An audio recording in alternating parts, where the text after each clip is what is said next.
तो movie start होती है और हम कॉर्नर नाम के एक बच्चे को देखते हैं। वो अपने घर के अंदर आराम से सो रहा होता है। तभी उसे अचानक से एक चीज एहसास होती है कि उसके घर के पास एक बहुत बड़ा पेड़ है और उसके ठीक सामने चर्च है। और अचानक से बहुत तेज हवाएं चलने लगी, चर्च अपने आप टूटने लगता है और देखते ही देखते वो चर्च टूटने लगा और जमीन में धंसने लगा। और उसी के पास एक औरत भी खड़ी थी जो जमीन के नीचे गिर जाती है। कॉर्नर उसका हाथ पकड़ लेता है और उससे बचाने की कोशिश करता है, साथ साथ वो रो भी रहा था।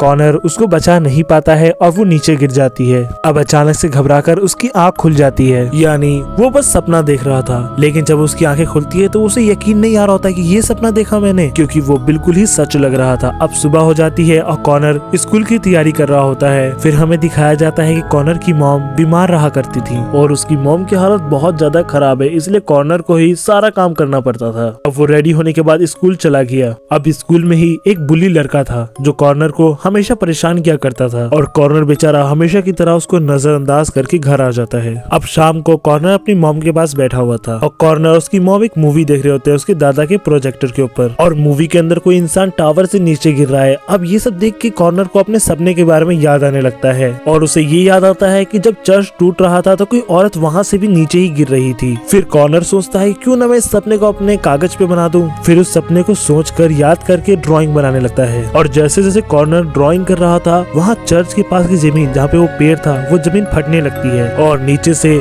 बहुत बड़ा मॉन्स्टर जमीन को फाड़ के बाहर आता है जो कॉर्नर की तरफ ही बढ़ रहा था। जैसे ही घड़ी में 12:07 होते हैं वो कॉर्नर को बाहर आके तेज आवाज लगाने लगता है और ये देख के कॉर्नर काफी ज्यादा डर जाता है और इधर उधर छुपने की कोशिश करता है। और मॉन्स्टर उसे अपने हाथों में उठा के अपने पास लाके कहता है कि तुम मुझसे डरो नहीं, मैं तुमसे दोस्ती करना चाहता हूँ और तुम्हें कहानियां सुनाना चाहता हूँ और मेरी कहानी सुन लो। इस पे कॉर्नर कहता है कि नहीं, तुम एक मॉन्स्टर हो और ना ही मैं तुम्हारी कहानियां सुन सकता हूँ, ना ही मैं तुमसे दोस्ती कर सकता हूँ। और ये सब सुन के मॉन्स्टर को गुस्सा आ गया, उसके अंदर एक ऑरेंज कलर की लाइट जलने लग गई, जैसे कि वो गुस्से से लाल हो गया था और अपना बड़ा सा मुंह खोलता है। और इससे पहले कि वो कॉर्नर को खा पाता वो अपने आप को अगले पल टेबल पे ही पाता है जहाँ पर वो ड्राइंग कर रहा था। अब कॉर्नर सोचता है कि ये सब शायद मेरा ख्याल होगा, इसलिए वो अपनी मॉम के पास ही जाकर सो जाता है क्योंकि वो काफी ज्यादा डरा हुआ था। और अगले ही दिन जब कॉर्नर स्कूल जा रहा था तो उसकी नजर उसी पेड़ के ऊपर पड़ती है और वो पेड़ को बड़े गौर से देखने लगा। लेकिन कुछ देर बाद वो अपने आप ही स्कूल चला जाता है और जब वो स्कूल से वापस आया तो अपने घर के अंदर अपनी नानी को देखता है और उन्हें यहाँ देख के वो बिल्कुल भी खुश नहीं था। कॉर्नर की नानी उसे अपने साथ उनके घर चलने को कहती है पर वो साफ साफ मना कर देता है, जिसके लिए उन दोनों की थोड़ी सी बहस भी हो जाती है। कॉर्नर फिर से सोने के लिए चला जाता है और वो फिर से उसी सपने को देखता है जहाँ पे वो चर्च टूट रहा था और वो एक बार फिर से घबराकर नींद से जाग जाता है।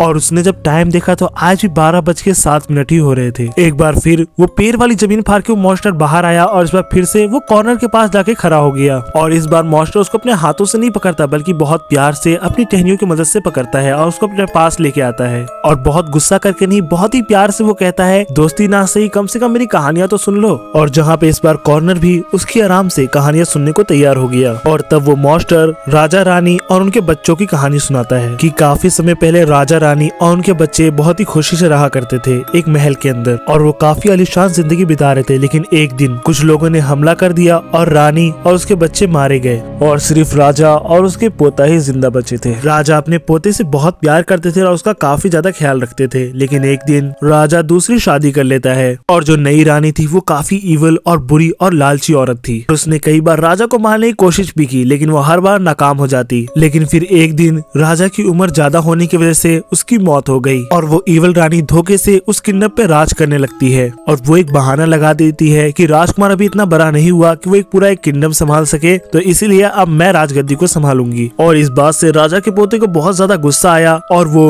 अपना महल छोड़ के गाँव में चला गया और वहीं रहना शुरू कर दिया। और जहाँ उसने रानी की सच्चाई सबको बता दी कि उसने किंगडम के ऊपर कब्जा कर लिया है और राजगद्दी का असली हकदार तो मैं ही हूँ। फिर गाँव वालों ने उसी मॉन्स्टर की मदद ली और उस बुरी रानी को हरा दिया, जिस वजह से राजकुमार को अपनी जगह वापस मिल जाती है और ये कहानी भी इधर ही पूरी हो गई। और कहानी पूरी होने के बाद कॉर्नर पूछता है कि इस कहानी में बुरा कौन था। मॉन्स्टर उससे कहता है कि इस कहानी में कोई भी बुरा नहीं था, इंसान अपने कर्मों की वजह से ही अच्छा या बुरा बनता है। ये इंसान के ऊपर है कि वो कौन सा रास्ता चुनता है, अच्छाई का या बुराई का। कॉर्नर मॉन्स्टर से कहता है कि मैं अपनी नानी के साथ नहीं रहना चाहता, मैं क्या करूं और कैसे बचूं उनसे। मॉन्स्टर कहता है कि तुम्हें अपनी नानी से नहीं, तुम्हें किसी और से बचने की जरूरत है। और यहीं पे मॉन्स्टर का टाइम खत्म हो जाता है और मॉन्स्टर वहाँ से चला जाता है और कॉर्नर भी अपने घर आ जाता है। अगले दिन स्कूल से लौटते समय कॉर्नर देखता है कि उसकी मॉम की हालत काफी ज्यादा खराब है। वो उन्हें बताती है कि बेटा मेरे ऊपर जो इलाज चल रहा है वो मुझ पे काम नहीं कर रहा है, तो अब मैं दूसरे हॉस्पिटल में शिफ्ट हो रही हूँ और शायद हॉस्पिटल में ही रहना पड़े। ये सब सुन के कॉर्नर को काफी ज्यादा दुख हो रहा होता है और अब मैं घर पे नहीं रहूंगी तो तुम्हें अपने नानी के पास ही जाना होगा और उनके साथ ही रहना होगा। और हाँ बेटा, उनको बिल्कुल भी तंग मत करना, उनकी हर बात मानना। और अपनी मॉम की बात मान के वो राजी हो गया और फिर वो अपनी नानी के साथ उनके घर रहने को चला जाता है। और उसके बाद दरवाजे की बेल बजी। जब उसने जाके देखा तो उसके डैड वहीं पर थे और कॉर्नर अपने फादर को देख के बहुत ज्यादा खुश हो जाता है और उनके साथ घूमने के लिए चला जाता है। और जब वो लोग एक साथ खाना खाने के लिए गए तो कॉर्नर कहता है कि पापा, मैं आप ही के साथ रहना चाहता हूँ, ना कि अपनी नानी के साथ। और उसके डैड कहते हैं कि बेटा, मैं अपने साथ तुम्हें रखना तो चाहता हूँ लेकिन अभी नहीं, और मेरा भी दिल चाहता है कि मैं तुम्हें अपने साथ ले चलूं, लेकिन अभी हालात अच्छे नहीं है। फिलहाल के लिए तुम्हें अपने नानी के साथ ही रहना होगा। और अब उसके डैड उसको नानी के घर के पास ही छोड़ देते हैं और वो दुखी होके वापस अपने घर के अंदर चला जाता है। आज जब फिर से 12:07 होते हैं तो मास्टर फिर से वहाँ पे आता है और कॉर्नर को दूसरी कहानी सुनाता है कि काफी समय पहले गाँव में एक फादर रहा करते थे और उसी गाँव में एक डॉक्टर हकीम भी था जो जड़ी बूटियों से दवाई बनाया करता था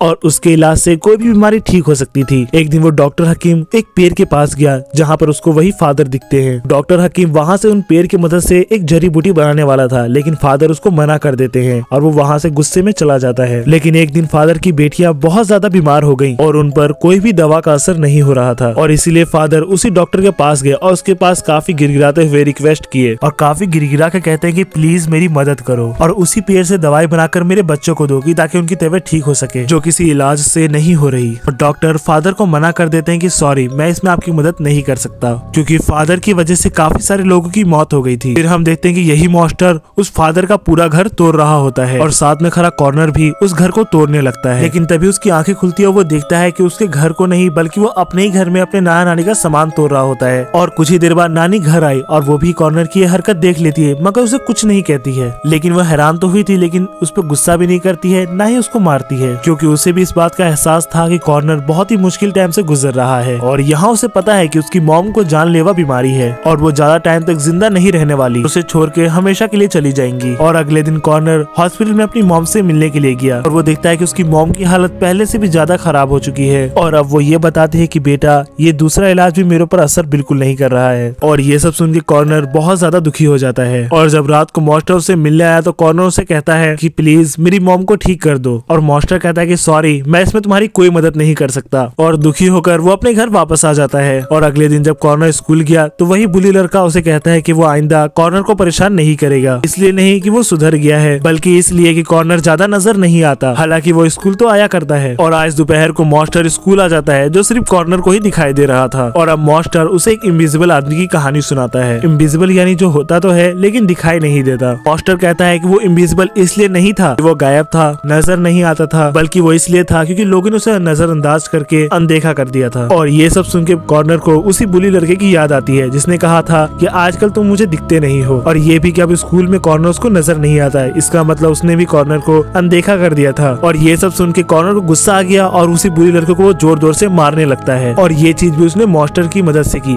बुली लड़के को काफी ज्यादा चोटें भी आती है, इतनी चोटें कि उसको हॉस्पिटल में दाखिल करा दिया जाता है। और इस हादसे के बाद कॉर्नर को स्कूल के सारे बच्चे जानने लगे और स्कूल से भागकर उसी पेड़ के पास वो वापस आता है, यानी उसी मास्टर के पास, और उसे चिल्ला चिल्ला के कहता है कि सामने आओ मेरे और मेरी मदद करो और मेरी माँ को ठीक करो, क्योंकि मैं जानता हूँ कि तुम मेरी मॉम को ठीक कर सकते हो। और अगले ही पल मास्टर वहाँ पे आ जाता है और वो कॉर्नर को कहता है कि मैं तुम्हें ठीक करने के लिए आया था, ना कि तुम्हारी मॉम को, तुम्हारी माँ को मैं ठीक नहीं कर सकता। और ये सब सुनकर कॉर्नर को गुस्सा आ गया और मास्टर कहता है कि ये सब जो मैं कर रहा हूँ ये तुम्हारे लिए ही जरूरी है, मैं कोई भी ऐसी चीज नहीं कर सकता जिससे तुम्हारी मॉम ठीक हो सके। तभी कॉर्नर जोर से चीखने और चिल्लाने लगता है। तभी मास्टर उसके सामने उसके सपने को लाके दिखाता है। वो देखता है कि फिर से बहुत तेज हवाएं चलने लगी और चर्च टूट के नीचे गिरने लगता है और जो सपने में जो औरत वहाँ पे खड़ी थी वो असल में उसकी मॉम होती है और वो नीचे गिरने लगती है। और तभी और कॉर्नर उनको बचाने के लिए भागता है और उनका हाथ पकड़ लेता है और ऊपर खींचने की पूरी कोशिश करता है, मगर बच नहीं पाता और तभी उसकी मॉम फिसलने की वजह से मारी जाती है। सब देखे कॉर्नर दुखी तो हुआ लेकिन थोड़ा हैरान भी हो जाता है। और तभी उसके पास मास्टर आया और कहता है कॉर्नर अगली कहानी अब तुम सुनाओ। और पहले तो कॉर्नर कुछ नहीं बोलता है, चुप रहता है, लेकिन जब मास्टर गुस्सा करने लगा तो वो अपनी कहानी सुनाने लगता है और वो ये बताता है कि मैंने हमेशा अपनी मॉम को दर्द में देखा है और मैं उनसे बहुत प्यार करता हूँ, तो मुझे उनकी तकलीफ देखी नहीं जाती और मैं हमेशा गॉड से दुआ करता था कि वो मेरी मॉम की तकलीफ को कम कर दें और मुझे हमेशा से उम्मीद थी कि वो ठीक हो जाएंगी। और तभी मास्टर उसे कहता है तुम्हें अपनी मॉम की ऐसी हालत को कबूल करना होगा। कॉर्नर कहता है कि मैं ऐसा नहीं कर सकता क्योंकि मैं अपने हर सपने में अपनी मॉम को बचाने के बारे में देखता हूँ और साथ ही उनकी बीमारी ठीक होने का मुझे काफी यकीन भी रहता है। और तभी ये सब सुन के मॉन्स्टर कहता है कि तुम्हारा पूरा सच नहीं है और तुम भले अपनी मॉम के लिए दुआएं करते हो, उन्हें बचाने की पूरी कोशिश करते हो, मगर कहीं ना कहीं तुम भी अपनी मॉम की ऐसी हालत देख के अब थक चुके हो और उनका ख्याल रखते रखते तंग आ चुके हो और इसीलिए अक्सर उन पे गुस्सा भी करते हो। और तुम ये तो चाहते हो कि उनका दर्द ठीक हो जाए, लेकिन ऐसे नहीं कि वो जिंदा रहे, बल्कि ऐसे कि वो गॉड के पास चली जाए, क्योंकि तुम अकेले उनका ख्याल नहीं रख सकते। और फिर रोते हुए कॉर्नर भी इस बात पे एग्री करता है और कहता है कि हाँ ऐसा सच में है। और वो ये भी कहता है कि मैंने ऐसा करने का बहुत बार सोचा है, लेकिन मैं ऐसा करना नहीं चाहता था। और मॉन्स्टर से कहता है कि अब तुम्हें इस कड़वे सच को अपनाना होगा, तुम बार बार अपनी मॉम को नहीं रोक सकते, अब तुम्हें उन्हें जाने देना है और तुम ऐसा करते हो तभी तुम्हारी हालत ऐसी है। और उसके बाद हमें उन तीनों कहानियों का मतलब पता चलता है। पहली कहानी में राजकुमार बुरा होकर भी एक अच्छा राजा बनता है और अपने लोगों का बहुत ख्याल रखता है। दूसरी कहानी में डॉक्टर थोड़ा लालची था, लेकिन वो दूसरों की मदद किया करता था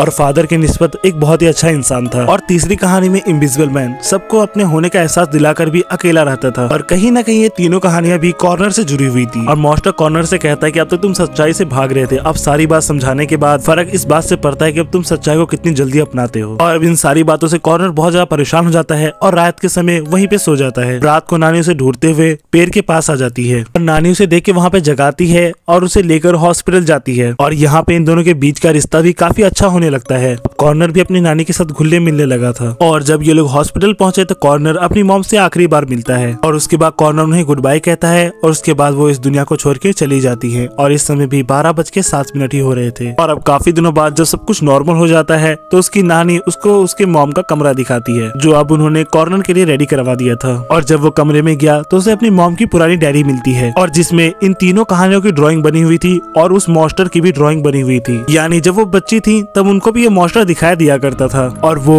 इस मॉन्स्टर के कंधे पे बैठी हुई होती है। और अब हमें यहाँ पे ये पता चलता है कि जो पूरी मूवी में हमें जो मॉन्स्टर दिखाया गया वो सिर्फ कॉर्नर की एक इमेजिनेशन थी, यानी सिर्फ उसका एक ख्याल जो सिर्फ उसके दिमाग में चला करता था और किसी को भी दिखाई नहीं दिया करता था, क्योंकि असली दुनिया में मॉन्स्टर था ही नहीं। वो मॉन्स्टर सिर्फ उसकी इमेजिनेशन में था और वो मॉन्स्टर सिर्फ उसकी ड्रीम्स में आकर उसकी मॉम की मौत के बारे में समझाने की कोशिश कर रहा था, ताकि वो कड़वे सच को बहुत जल्दी कबूल कर पाए कि उसकी मॉम उसको हमेशा के लिए छोड़ के जाने वाली है। और इसीलिए तो मॉन्स्टर हर बार कह रहा था कि मैं सिर्फ तुम्हें ठीक करने के लिए आया हूँ। और कॉर्नर कभी इस बात को नहीं सोच सकता था कि उसकी मॉम उससे दूर जाने वाली है और वो तो सिर्फ थक जाने की वजह से सोचता था कि उसकी मॉम का दर्द ठीक हो जाए। और मॉन्स्टर उसे उसकी मॉम के ख्याल और ये सब दिखाकर उसको सिर्फ मजबूत करना चाह रहा था कि ताकि वो इस जो सच्चाई है उसे अपना सके। अब उसकी माँ तो इस दुनिया से जा चुकी थी, मगर कॉर्नर को इस बात की शर्मिंदगी थी कि मैं ऐसा क्यों सोचता था कि मेरी माँ गॉड को प्यारी हो जाए, कि मैं उनका ख्याल रख के थक गया था। और मॉन्स्टर उसे समझाता है कि यह हर इंसान की ख्वाहिश होती है कि उसका दर्द खत्म हो जाए और तुम्हें इस बारे में शर्मिंदा होने की कोई जरूरत नहीं है। और मूवी यहीं पे एंड हो जाती है।